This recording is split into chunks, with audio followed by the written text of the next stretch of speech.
The air in the motel lobby smelled of pine-scented cleaner and old coffee, a combination that did little to soothe the frantic thrumming in my chest. It was a low-grade hum of anxiety that had started the moment my boss, Mr. Henderson, had clapped me on the shoulder 2 weeks ago and announced I'd be attending the annual Sterling Solutions Synergy Summit. With Liam. Of course, it had to be with Liam. For a year, Liam had been the silent, vibrant focal point of my otherwise monochrome existence at the office. He was the splash of warm color in a world of gray cubicles and flickering fluorescent lights. I had studied him from the safety of my own desk, memorizing the way his dark hair curled just behind his ears, the easy confidence in his posture, the low timbre of his laugh that could cut through the dull drone of data entry. He was, to my quiet and observant self, a creature from another, brighter world. And now, that world had collided with mine. We stood side by side at the reception desk, a flimsy wooden counter that looked like it might collapse under the weight of the ancient computer monitor perched on top of it. Liam was leaning against it, all casual grace, scrolling through something on his phone. The scent of his cologne, a subtle mix of sandalwood and something crisp like bergamot, drifted over to me, and I had to consciously stop myself from breathing it in too deeply. It felt too intimate, too personal, for a sterile motel lobby in the middle of nowhere. The desk clerk, a young man with a wispy mustache and a name tag that read Chad, finally looked up from his screen. His eyes flicked between me and Liam, a slow, uncurious appraisal. "Checking in?" he asked, his voice flat. "Yep," Liam said, pocketing his phone. He gave Chad a smile that could have powered the entire dim lobby. It was his default setting, effortlessly charming. It always worked. Reservation for Sterling Solutions. 2 rooms. Chad's fingers tapped on the keyboard with agonizing slowness. The rhythmic clacking filled the silence. I shifted my weight from one foot to the other, my hands shoved deep into my pockets. I could feel the heat radiating off Liam's arm, though we weren't even touching. The proximity was a physical force, pulling at the edges of my composure. I focused on a water stain on the ceiling, trying to trace its shape, trying to think about anything other than the man standing next to me. "Sterling Solutions," Chad mumbled, squinting at the screen. "Got it right here. Henderson, Liam. And Miller, Alex." He looked up, his brow furrowed in mild confusion. "Yeah, we got you. Just the 1 room, though." My heart did a painful little flip-flop against my ribs. 1 room. The words hung in the air, thick and impossible. I glanced at Liam, expecting to see annoyance, a flash of frustration. Instead, his expression was perfectly neutral. He didn't even blink. "That's a mistake," Liam said, his voice still smooth, still friendly.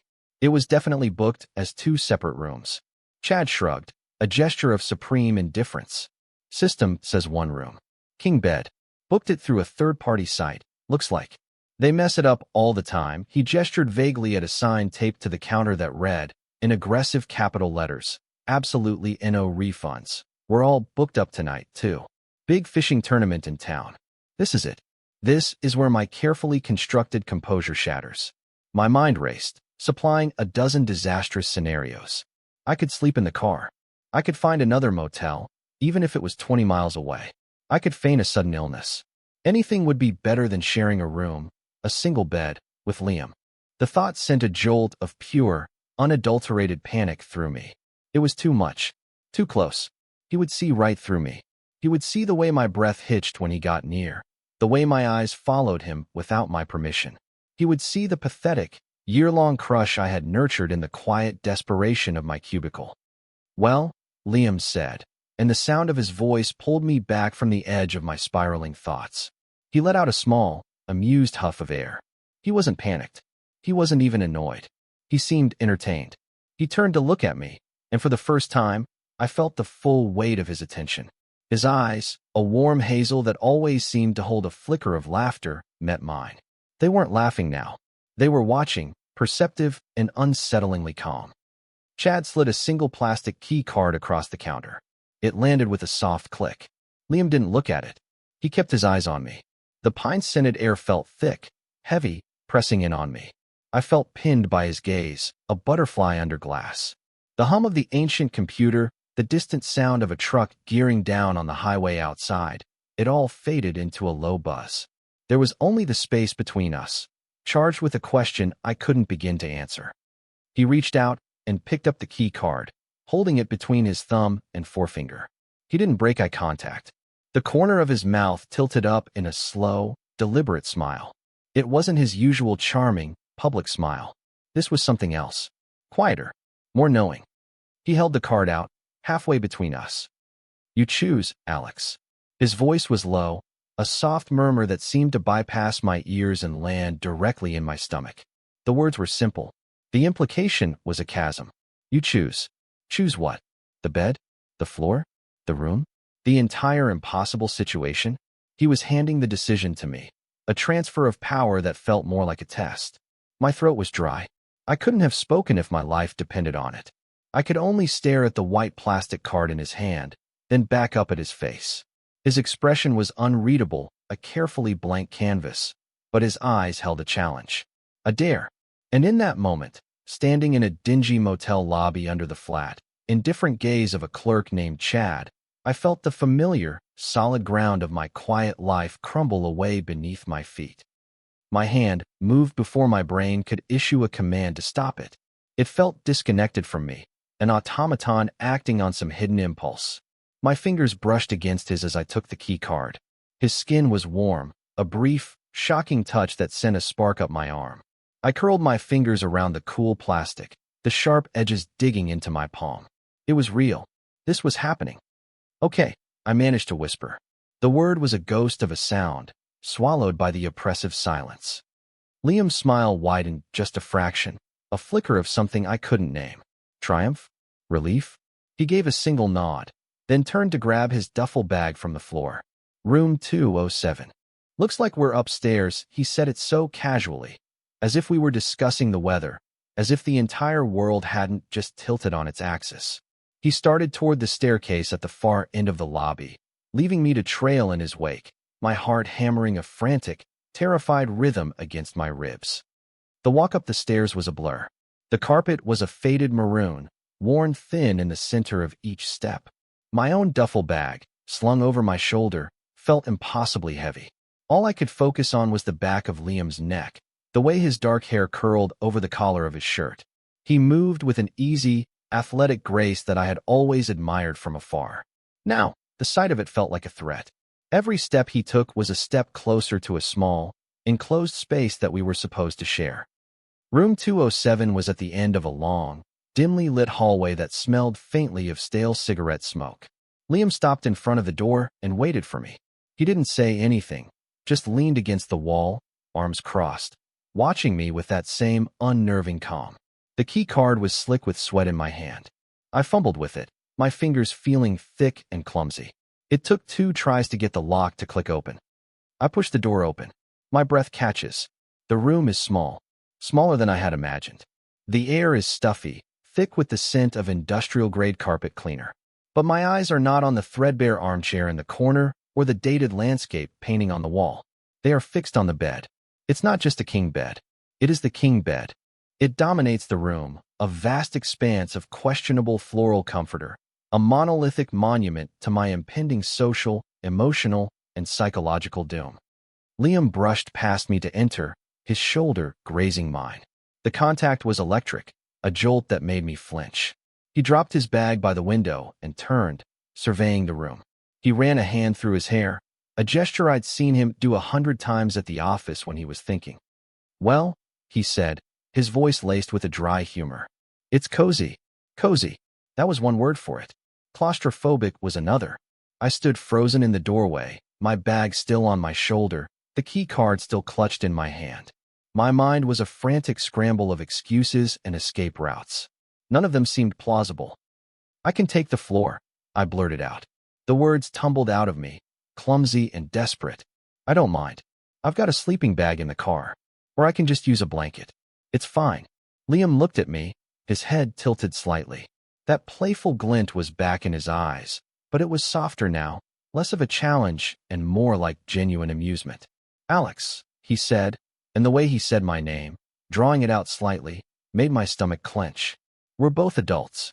I think we can manage to share a bed without spontaneously combusting." He unzipped his duffel bag and started pulling out a t-shirt and a pair of sweatpants. The casual domesticity of the act was jarring. He was settling in. He had accepted this. Meanwhile, I was still standing in the doorway, mentally plotting my own defenestration. "It's a big bed," he added, his voice slightly muffled as he pulled his shirt over his head.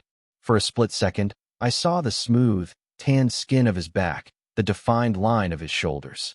I quickly looked away, my face flushing hot.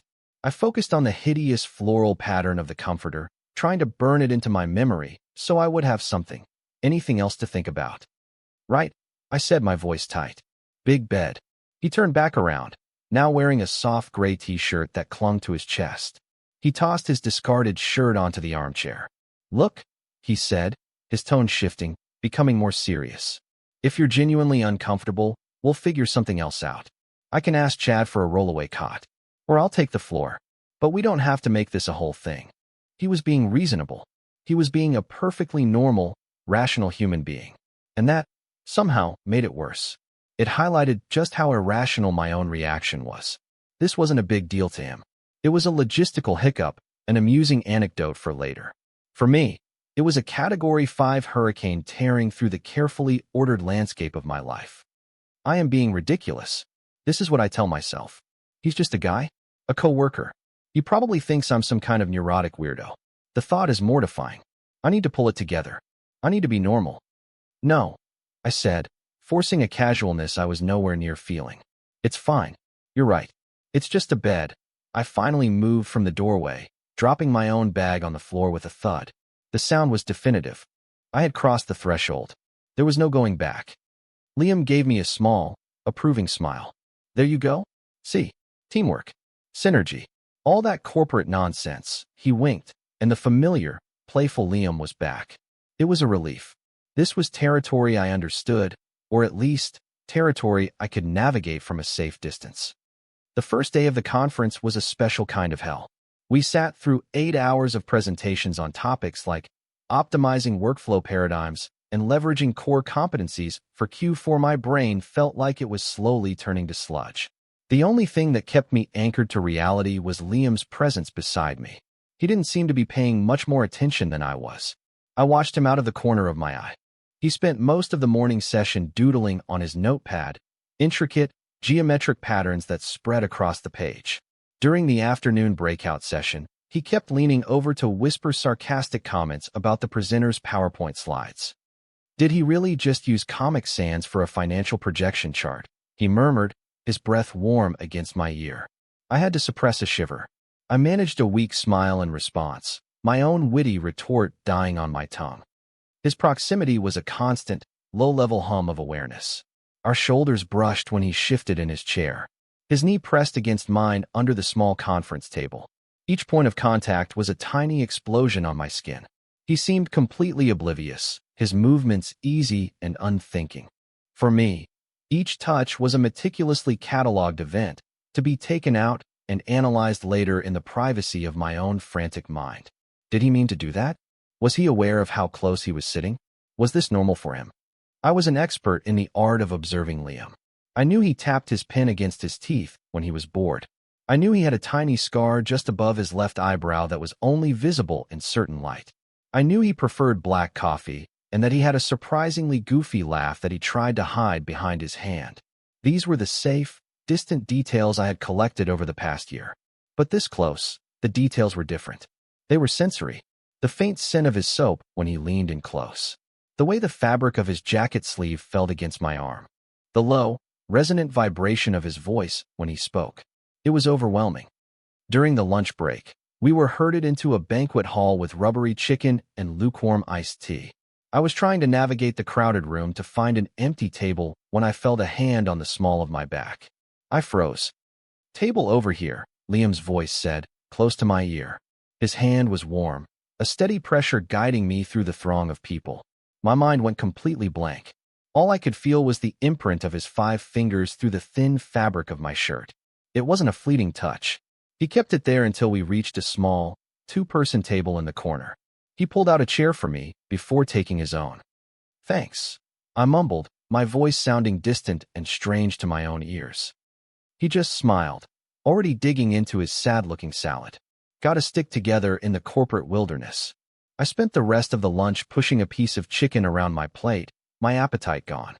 I replayed the moment over and over in my head. The hand on my back. It was a simple, friendly gesture. A common courtesy. People did it all the time. But it hadn't felt simple. It had felt deliberate. Possessive, almost. Or was I just projecting my own desperate yearning onto an innocent gesture? My brain was a tangled mess of overanalysis. I was dissecting his every move, searching for meaning, for a sign that this insane, one-sided attraction wasn't so one-sided after all. It was exhausting. That evening, after a truly excruciating networking dinner, we walked back to the motel under a sky littered with stars. The mountain air was crisp and cold, a welcome shock to my system after the stuffy conference rooms. We walked in silence for a while, the only sound the crunch of our shoes on the gravel path. "You were quiet tonight," Liam said, breaking the comfortable quiet. I shrugged, shoving my hands deeper into my pockets. "Not much of a networker." "Me neither," he admitted, which surprised me. He was always so good with people, so effortlessly charming. "It's all a performance, isn't it? Everyone wearing their professional mask." "I guess so." He stopped walking and looked up at the sky. I stopped a few feet away from him, following his gaze. The stars were brilliant out here, away from the city lights. They looked like scattered diamonds on black velvet. "I used to want to be an astronomer," he said softly. The admission was so unexpected, so out of character for the Liam I thought I knew, that I just stared at his profile. The starlight caught the edge of his jaw, throwing his features into sharp relief. I had this whole setup in my backyard. Telescope, star charts, the whole 9 yards. I could name all the constellations. "What happened?" I asked, my voice barely a whisper. He let out a short, humorless laugh. "Life, I guess. My dad told me there was no money in stargazing. Said I needed a real job. So here I am. Leveraging core competencies," he said the last part with a bitter, sarcastic edge that I had never heard from him before. In that moment, he wasn't the confident, charming coworker from the office. He was just a guy, standing under the stars, talking about a dream he'd let go of. A crack had appeared in his carefully constructed facade, and I saw a glimpse of someone more vulnerable, more real. It made my chest ache with a feeling I couldn't quite name. It was more than just a crush. It was a deep, resonant pull of connection. "I think that's cool," I said quietly. "The astronomy thing." He finally looked at me, his eyes dark and unreadable in the dim light. A small, genuine smile touched his lips. Yeah, I confirmed, my heart giving a hopeful little flutter. We stood there for a long moment, the silence stretching between us, but it wasn't awkward. It was full of unspoken things, of the vast, starry sky above us, and this new, fragile understanding that had begun to form between us. The spell was broken by the sound of a car door slamming in the motel parking lot. Liam seemed to shake himself, the moment passing. He started walking again, and I fell into step beside him. Back in the room, the tension was back, but it was different now. It was layered with the memory of that shared vulnerability under the stars. The king bed loomed in the center of the room, no longer just a symbol of my panic, but a silent participant in our strange, evolving dynamic. "I'm gonna grab a shower," Liam announced, pulling a towel from the small bathroom. "Okay." I sat on the edge of the armchair, the one he'd thrown his shirt on earlier. I could still smell his scent on the fabric. I picked up the remote and flicked on the TV, not to watch it, but just to have some noise to fill the space. A cheesy game show flooded the room with canned laughter and flashing lights. I heard the shower turn on, the sound of water drumming against fiberglass. My mind immediately supplied the image of him standing under the spray, water sluicing over his hair, his chest, his back. I squeezed my eyes shut, my face burning. This was torture. This whole trip was a masterclass in exquisite torture. I was trapped in a small room with the one person who could unravel me with a single look, a single touch. And I had to pretend that everything was perfectly, absolutely normal. He was in the shower for a long time. I channel surfed aimlessly, the bright, meaningless images on the screen doing nothing to distract me. When the water finally shut off, my entire body tensed. A few minutes later, he emerged from the bathroom, a cloud of steam billowing out behind him. He had a towel slung low around his hips. His hair was dark and damp, slicked back from his forehead. Droplets of water clung to his shoulders and chest, catching the dim light from the bedside lamp. He was beautiful. It wasn't a conscious thought, just a fact that landed in my brain with the force of a physical blow. He was breathtakingly, heartbreakingly beautiful. I must have been staring, because he stopped, one hand rubbing the back of his neck. A faint flush crept up his chest. "Forgot my sweatpants," he said, his voice slightly hoarse. He walked over to his duffel bag, seemingly oblivious to the fact that my heart had just stopped beating. He was so casual, so unself-conscious in his near nudity. It was a level of confidence I couldn't even begin to comprehend. He pulled on his sweatpants and a clean t-shirt, and I could finally breathe again. He sat on the far edge of the bed, leaning back against the headboard, and picked up his phone. The silence descended again, broken only by the mindless chatter of the television. This is my life now. I am sitting in a motel room, pretending to watch a game show, while the half-naked object of my affection scrolls through his phone on the bed we are supposed to share. It was so absurd, so far beyond the realm of anything I had ever imagined for my quiet, predictable life, that a bubble of hysterical laughter almost escaped my lips. I swallowed it down, my throat tight. After what felt like an eternity, I decided I couldn't put it off any longer. I had to get ready for bed. I had to face the reality of the situation. I gathered my own clothes and toiletries and retreated to the steamy bathroom. I took the quickest shower of my life, the water barely warming up before I was out again, wrapped in a towel. I brushed my teeth, staring at my own reflection in the fogged-up mirror. My eyes were wide, my face pale. I looked like a man on his way to the gallows. When I came out, Liam had turned off the TV. The only light in the room came from the single lamp on the bedside table between us, casting long shadows on the walls. He had pulled back the comforter on one side of the bed. My side. The invitation was clear. My heart was a wild drum against my ribs. I walked over to the bed, my bare feet silent on the thin carpet. I slipped under the covers, my movements stiff and awkward. I lay on my back, as far to the edge of the mattress as I could get without falling off, my muscles rigid. The sheets were cool against my skin. Liam put his phone on the nightstand and switched off the lamp. The room was plunged into near-total darkness, the only light a thin sliver coming from under the door. The darkness should have been a comfort, a shield. Instead, it amplified everything. I could hear the soft sound of his breathing. I could feel the warmth of his body across the vast expanse of the mattress. I was acutely aware of him in a way that was almost painful. We lay there in silence for a long time. I stared up at the dark ceiling, my mind racing. I was so focused on my own internal chaos that I didn't realize he had moved until I heard the rustle of sheets. He had rolled onto his side, facing me. I could feel his gaze on me in the dark. "Alex," he whispered. His voice was a low, intimate sound in the quiet room. "Yeah." My own voice was a strained croak. "Are you okay?" The simple question undid me. The concern in his voice, the genuine softness of it, cracked through the armor of my anxiety. I wanted to say yes. I wanted to lie and say I was fine, that this was all perfectly normal. But the words wouldn't come. All the tension, all the fear and longing and confusion of the last 24 hours, it all welled up inside me, a painful pressure behind my eyes.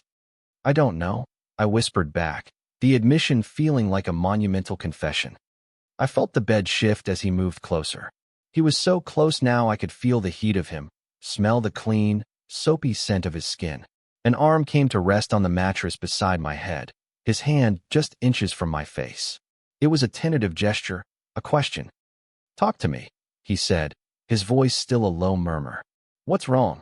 How could I possibly explain it to him? How could I articulate the tangled knot of feelings that had been tightening in my chest for a year? How could I tell him that he was the source of both my greatest joy and my deepest anxiety? That sharing a bed with him felt like standing on the edge of a cliff, terrified of falling but desperately wanting to jump. Instead of answering, I did the bravest, most reckless thing I have ever done in my life. I turned my head on the pillow and looked at him. I couldn't see his features clearly in the dark, only the silhouette of his face, the faint glint of his eyes. He didn't say anything, just held my gaze. The silence was no longer tense or awkward. It was alive, humming with a palpable energy. It was a space for truth. I take a breath. It feels like I'm breathing for the first time all day. The air is thick with unspoken things, with the scent of him, with the weight of the last year. You. I finally whisper, the word a raw, honest thing in the darkness. It's you. The word hangs there between us. It's a confession, a surrender. I expect him to pull back, to laugh, to say something that will shatter this fragile moment into a million pieces. I brace myself for the inevitable rejection, the awkward morning, the quiet drive home that will feel 1,000 miles long. But he doesn't pull back. He moves closer. His hand, the one resting on the mattress, lifts. His fingers brush against my cheek, a touch so light it's barely there. His thumb traces the line of my jaw, sending a shiver through my entire body. It's a touch full of questions, of tentative discovery. Me, he whispers, his voice thick. I can only nod, my throat too tight for words. And then, he closes the small distance between us. His lips meet mine. It's not a hard, demanding kiss. It's soft. It's hesitant. It's a question. He's asking for permission, giving me a chance to pull away. I don't. I can't. Instead, I lean into him, my hand coming up to rest on his shoulder. The soft cotton of his t-shirt is warm under my palm. The kiss deepens. It's a slow, unfolding thing. It's the taste of toothpaste in him. It's the feeling of a year of unspoken longing finally being answered. It's terrifying and exhilarating, and it feels more right than anything I have ever known. All the anxiety, all the overthinking, it all just melts away, replaced by this one overwhelming sensation. This. He pulls back, just enough so our foreheads are touching. His breath is warm against my lips. I can hear the frantic beat of his heart, or maybe it's mine. I can't tell where one of us ends and the other begins. I'm so stupid, he breathes, his voice rough with emotion. Why? I manage to ask. For not seeing it. For taking so long. He laces his fingers with mine on the mattress between us. His grip is firm, grounding. I thought I was going crazy, Alex. Watching you at the office. Wanting to talk to you. To get to know you, but not knowing how. I kept telling myself it was just, I don't know, that I was just lonely. My mind struggles to process his words. He had been watching me. He had wanted to talk to me. The idea is so foreign, so completely at odds with the narrative I had constructed in my head. The one where I was an invisible satellite orbiting his bright, sun-like existence. You saw me? I ask, the question sounding naive, childish. He lets out a soft, wet laugh. Saw you? Alex, sometimes you were all I could see. And with that, the last of my defenses crumble. A feeling of pure, unadulterated relief washes over me, so potent it feels like I could float off the bed. It wasn't just me. It was never just me. We had been two people living in the same silent, secret story, each of us thinking we were the only one reading it. He kisses me again, and this time there is no hesitation. It's a kiss of certainty, of relief, of a beginning. His other arm wraps around my waist, pulling me flush against him. I am surrounded by him, by his warmth, by his scent. And for the first time in a very, very long time, I feel completely and utterly safe. I feel like I've come home. I woke to the unfamiliar sensation of warmth at my back and the steady weight of an arm draped over my waist. For a disoriented moment, I didn't know where I was. Then, the memories of the previous night rushed back in a dizzying, heart-stopping flood. Liam, the motel room, the kiss, the confession in the dark. My eyes snapped open. Pale morning light filtered through the thin curtains, painting the room in shades of gray. I was on my side, facing the window, and Liam was spooned behind me, his body a solid, warm presence. His breathing was slow and even, a soft puff of air against the back of my neck. He was still asleep. Panic, cold and sharp, pierced through the warm haze of my half-awake state. What have I done? What have we done? Last night, in the intimacy of the darkness, everything had felt so right, so inevitable. But in the harsh light of day, doubt began to creep in. Was it real? Or was it just a product of proximity, of a weird situation, of a shared moment of vulnerability under the stars? Maybe he would wake up and regret it. The thought was a physical pain, a sharp clenching in my gut. I had to get out. I needed space. I needed to think. Carefully, slowly, I began to extricate myself from his hold. I lifted his arm, his muscles lax in sleep, and slid out from under it. I held my breath, my movements painstaking, terrified of waking him. I didn't think I could face him yet. I didn't know what I would see in his eyes. Pity? Awkwardness? Regret? I managed to slip out of the bed without him stirring. The floor was cold under my bare feet. I tiptoed over to my duffel bag, pulling out a pair of jeans and a sweater with trembling hands. I glanced back at the bed. He was still asleep, one arm thrown out over the space where I had been. His face, in repose, looked younger, softer. The sight made my chest ache. I dressed quickly in the cramped space by the door, then grabbed my shoes and the key card. I needed air.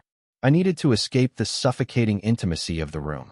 I slipped out into the hallway, closing the door behind me with a barely audible click. The morning air was bitingly cold.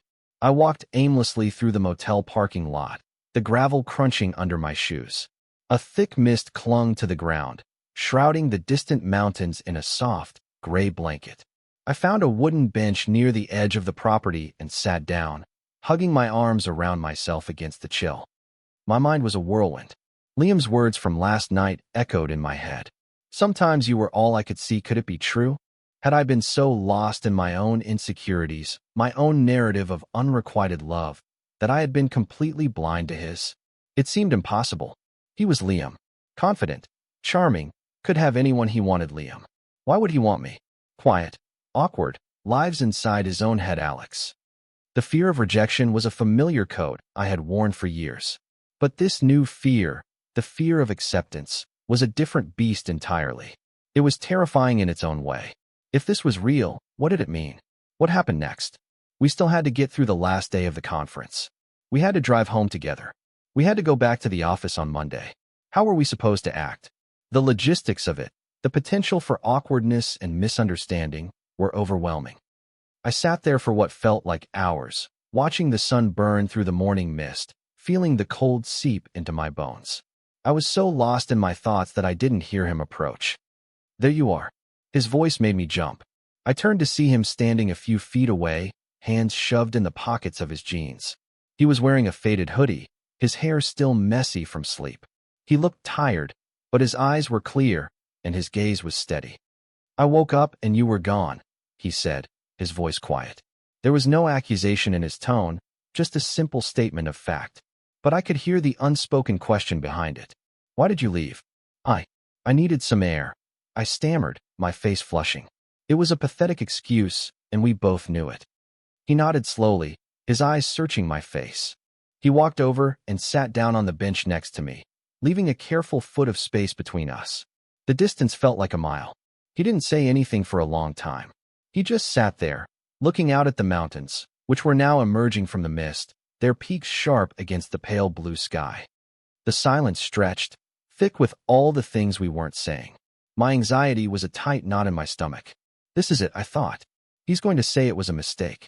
He's going to say we should just forget about it. I braced myself, my hands clenched into fists in my lap. Last night, he began, his voice low. I held my breath. Wasn't a mistake. The words were so quiet, I almost thought I'd imagined them. I turned to look at him. He was already looking at me, his expression serious, earnest. There was no pity in his eyes, no regret, just a quiet sincerity that stole the air from my lungs. It wasn't, I whispered. He shook his head, a small, definitive movement. No. The only mistake was me not having the guts to say something sooner. He let out a self-deprecating sigh. I'm not as confident as everyone thinks I am, Alex. Especially not with things that matter. He reached across the space between us and took my hand. My fingers were ice cold, but his were warm. He threaded his fingers through mine, his grip firm and reassuring. The simple touch was an anchor in the swirling sea of my uncertainty. It was real. This was real. I meant what I said, he continued, his thumb stroking the back of my hand. About watching you. I like the way you're quiet, the way you listen, the way you get this little furrow between your eyebrows when you're concentrating. I like you, Alex. I have for a long time. A wave of emotion, so strong it almost buckled me, washed over me. It was a mixture of relief and disbelief and a terrifying, soaring hope. He liked me. He liked the quiet, nerdy, overthinking parts of me that I had always assumed made me invisible. I like you too, I said, the words feeling ridiculously inadequate. But they were all I had. He smiled, a real, genuine smile that reached his eyes and made them crinkle at the corners. Good, he said softly. That's good to know. We sat there for a little while longer, our hands clasped together, watching the world wake up. The fear hadn't vanished completely, but it had receded, replaced by something new. A fragile, tentative excitement. We had a lot to figure out, but for the first time, it felt like we would figure it out together. The last day of the conference was an exercise in surrealism. We sat side by side through the final presentations, our knees occasionally brushing. It was a secret language only we understood. To everyone else, we were just two coworkers. But between us, a new world was taking shape. We exchanged small, private smiles when the keynote speaker made a particularly terrible joke. During the final Q&A session, he reached over and squeezed my hand under the table, a quick, reassuring pressure. Navigating our coworkers was the hardest part. At the closing lunch, Sarah from marketing cornered us, her eyes sharp and curious. "You two seem chummy," she said, a teasing lilt in her voice. "Having a good time on your little work, Cat-Iron?" I felt my face heat up, my mind going blank. But Liam was smooth. He just laughed, a casual, easy sound. "Miller here is a surprisingly good influence. He's actually making me pay attention." He clapped me on the shoulder, a friendly, platonic gesture that felt anything but. His hand lingered for a second too long, his fingers pressing into my shoulder blade. It was a subtle claim, a silent message. The drive home was quiet, but it was a different kind of quiet than the drive up. That had been a silence born of awkwardness and my own internal monologue. This was a comfortable, settled silence. The car was a small, intimate bubble, insulating us from the outside world. The radio played softly, a mix of indie rock and classic hits. About an hour into the drive, Liam reached over and turned the volume down. "So," he said, his eyes on the road, "we need to talk about this." My stomach did a nervous flip. "Okay, I don't want this to just be a conference thing," he said, his voice firm. "I don't want to go back to the office on Monday and pretend like nothing happened." He glanced over at me, his expression serious. "I want to take you on a proper date. Dinner. A movie. Something normal. Something real. A real date." The words sounded foreign, like they belonged to someone else's life. But the look in his eyes told me he was serious. He was making a conscious choice. He was asking me to make one, too. "I'd like that," I said, and my voice was steadier than I expected. "I'd like that a lot." He smiled, a slow, warm smile that seemed to light up the whole car.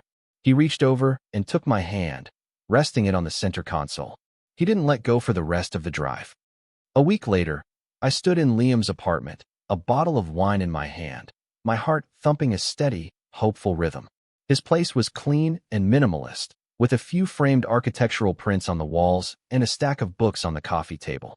It smelled like him, sandalwood and clean laundry and something else, something that was just his. He was in the small kitchen, chopping vegetables for the dinner he was making us. I leaned against the doorframe, just watching him. He moved with an easy, confident grace, the knife a blur in his hand. He was wearing a soft, worn-out t-shirt and a pair of faded jeans. He looked relaxed, happy. He looked like home. He glanced up and caught me watching him. He smiled. "You can't just stand there looking pretty," he teased. "Come make yourself useful. You're on salad duty." I smiled back, a real, unforced smile that reached my eyes. I walked into the kitchen and set the wine on the counter. He handed me a bowl and a head of lettuce. We worked in comfortable silence for a few minutes, the only sounds the rhythmic chop of his knife and the rustle of lettuce leaves. It was so simple, so domestic, so wonderfully, breathtakingly normal. There was no pretense, no performance. Just us. He finished chopping the onions and scraped them into the sizzling pan on the stove. He turned to me, leaning back against the counter, and just looked at me for a long moment. His expression was soft, his eyes full of a warmth that made my chest feel full to bursting. "What?" I asked, my cheeks starting to warm under his gaze. "Nothing," he said, shaking his head slightly. "It's just this is nice." "Yeah," I said, my voice a little thick. "It is." He pushed off the counter and took a step towards me, closing the small space between us. He reached up and tucked a stray piece of hair behind my ear, his fingers brushing against my skin. "I'm really glad our company is so cheap," he murmured, a playful glint in his eyes.